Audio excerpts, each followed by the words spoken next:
All right, you've got 3 seconds to draw and fire 3 shots, A-zone shots. Are you ready? Ready. Yes. Stand by. Good. Last shot at 211. Mister up. All right. Hey everybody, welcome back to the channel. It's Neil. I've got Natalie. Natalie doesn't have a mic, so she has to stand in between us and Chris. We're here doing the first part of stage 2 of the FBI qualification. And the way that this lesson's gonna be, stage 2 actually has 3 different pieces to it. The first one is what you just watched, Natalie and Chris draw and fire 3 in 3 seconds. So we're gonna talk a little bit of a lesson here. We're gonna shoot it again for the camera, and then we're gonna give you a little bit of homework. Palm pepper spray is next generation OC spray. It's hot at 1.4% major capsaicinoids, and its modular design means you can customize it exactly to you. 3 different setups, lots of different color combinations. You can make it exactly as you like. And the flip top safety prevents accidental discharges. It's 10 to 12 foot range and 25 half-second blasts. Make sure that you can keep that long range eye poke at long range. I trust Palm OC and I recommend it for everyone for self-defense. Chris, talk to us a little bit about what it takes to get 3 shots at 5 yards into this target in 3 seconds. So it's not incredibly difficult. However, the diminished time standard does induce a little bit of stress. So you got to get a good draw off, or a reasonably good draw.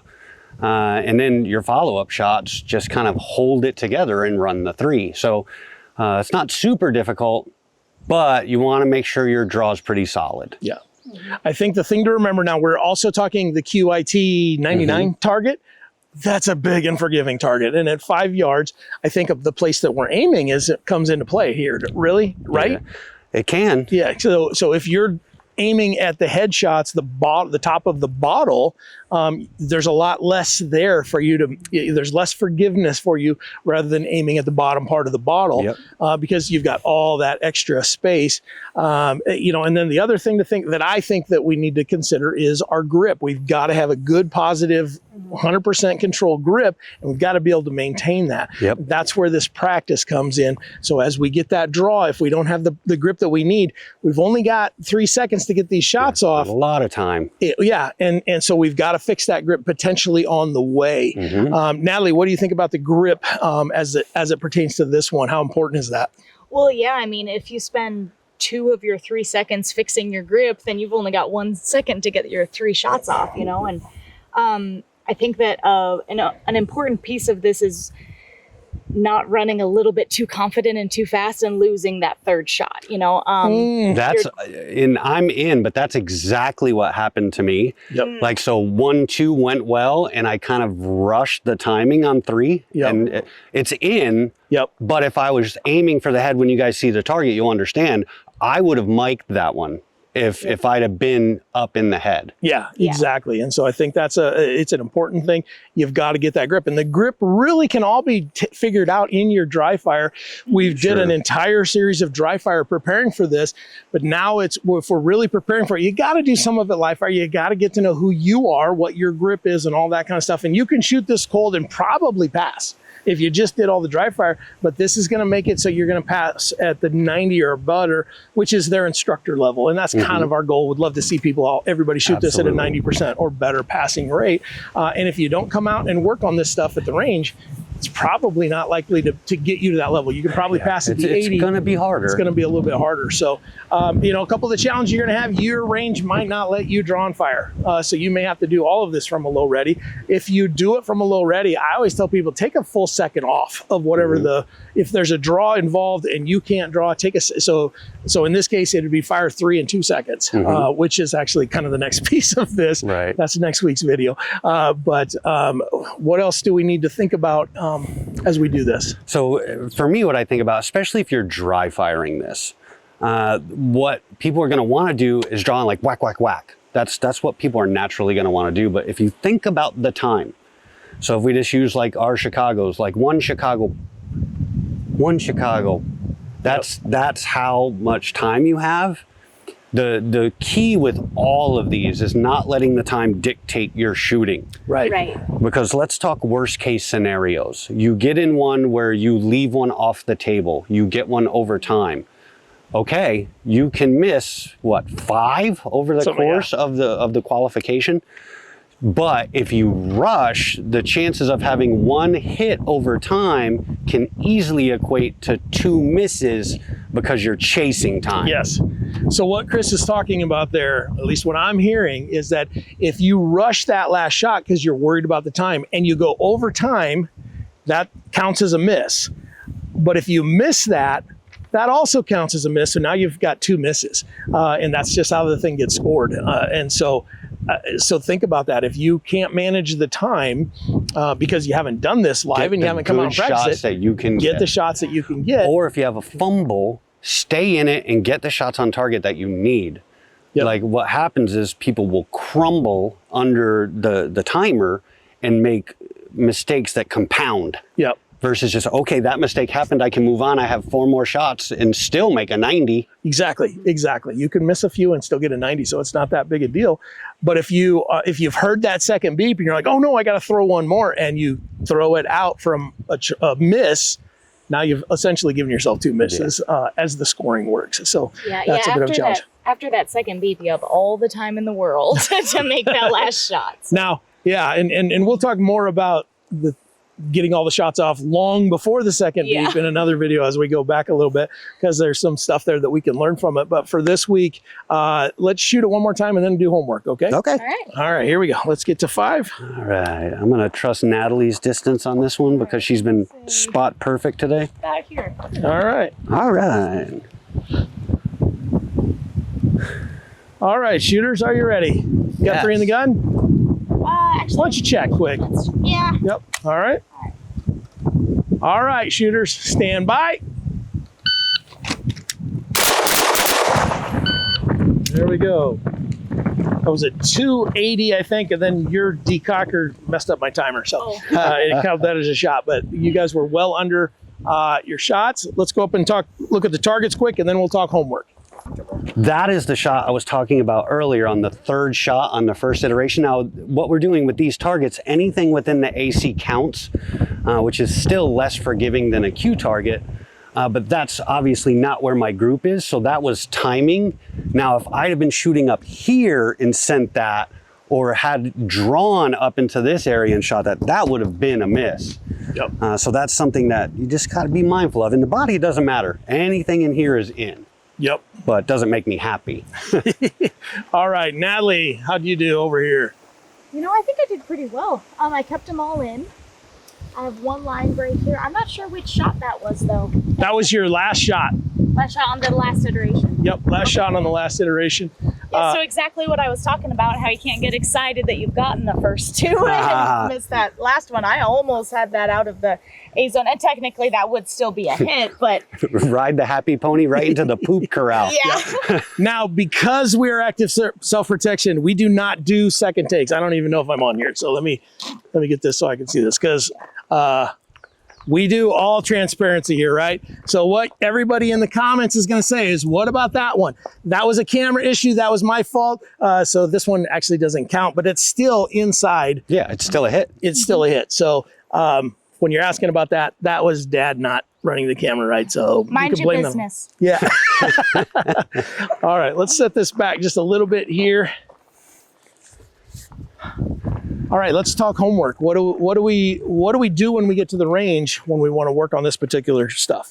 I think this one is a short enough round count that if you were live and you can draw or go from ready, start practicing what that looks like in that time or close to that time and seeing how the gun kind of behaves. And it's the same thing in dry. Draw and have 3 trigger presses, even if it's on a dead trigger. Yeah. Just to start seeing how the gun acts. And then it's really about acclimation to time, you know? It is. I think a big thing here is if you don't have a shot timer, you probably need to get one. Mm-hmm. If you want to go for the prizes at the end of this whole thing, you have to have a timer, because you're gonna have to shoot this on video, and I'm gonna have to hear the beeps and see the video, and we'll tell you all the rules of that later, because that's a few weeks down the road. But you know, I know there's a certain aspect and a certain group of folks out there that are kind of anti-shot timer. I have walked into, I don't know how many gun shops when we're away at a class. There was one time I was at a class where I forgot my timer.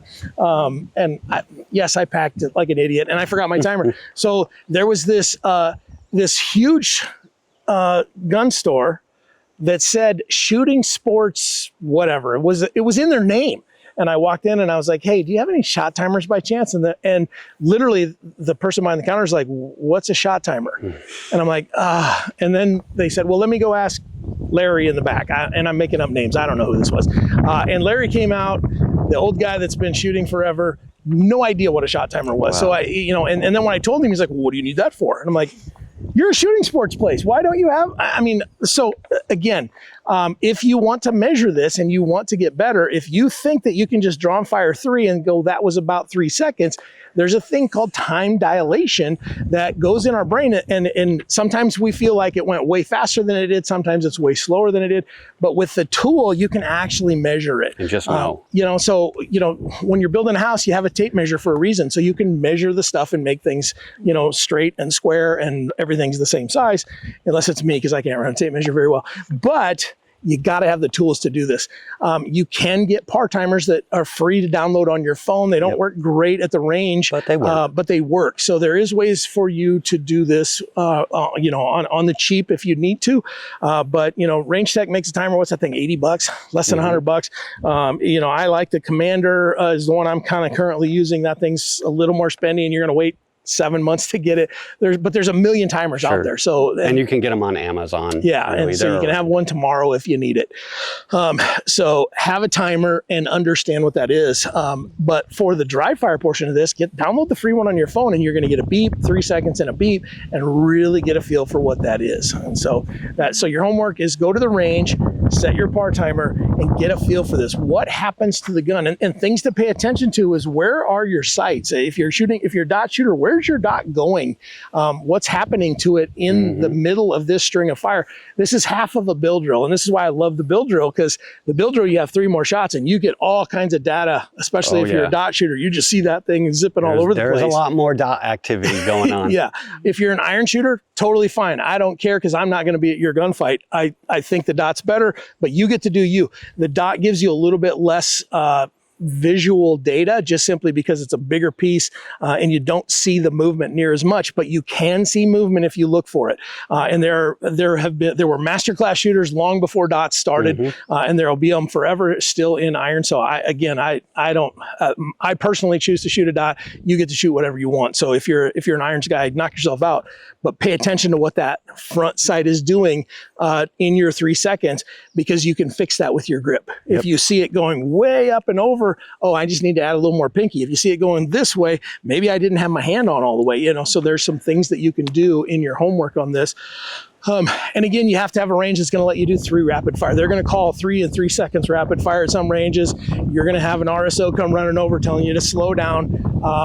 If that's the case, you're probably going to, then what you need to do is just work on getting that first shot quickly. And the rest of it, you're going to have to do dry. You could almost just load 2 in the gun. If you have like that 1 second rule, load 2 in the gun and just have the third press be a dead trigger press.